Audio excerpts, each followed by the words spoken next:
Minister. Oo. Magandang hapon.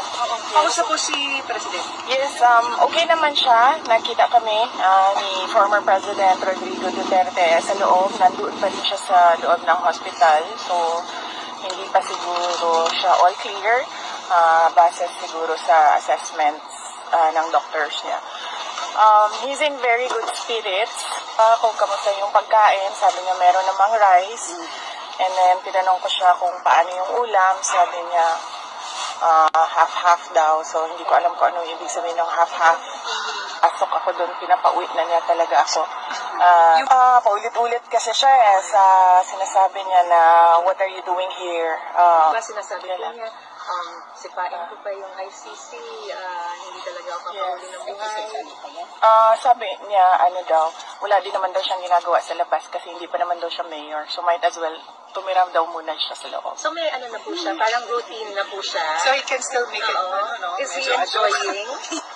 Oh, I have to tell you, he's charming that everyone is so, Paano po? paano? It's his style eh. Hindi ko alam kung... Hindi na po siya nakakausap na ibang detainee. Like, ano po na-witness niyo? He's very friendly with people inside. So, meron na silang banter eh. So, and then he said that he doesn't regret anything that he did sa pagtatrabaho niya para sa bayan. At nakita naman daw ng bayan kung ano yung resulta ng kanyang serbisyo para sa bayan. VP, how's your visitation? Do you have to apply every single time you apply? You come? Oo. Matagal ba? Yung, I mean, Or siya, ewan ko saan sila kumakain, yun ang hindi ko alam. So the place where he is specifically, is still like a cell pero nasa hospital part? Or is it a clinic? Or can you just describe it, ma'am? Hindi ko nakita. Ang kanya Pero yung sinabi po niya sa inyo na parang clinic part po ba yun?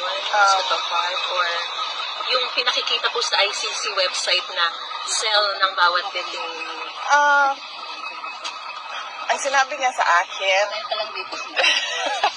ang sinabi niya sa akin, para akong nasa hotel except that Yes! Ganyan ang hindi ako malabas. Sige, kanina na po. huwag lang natin sabayan para marinig po.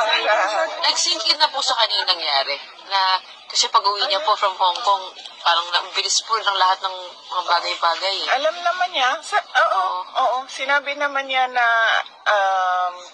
haharapin ko ito. I do not regret. I do not regret anything that I did sa aking paglilingkod sa bayan. Just to clarify po, ano daw pinaka-namimiss niya? Hindi ko... Sinabi naman niya kay ES din, ano? Girlfriend ata eh.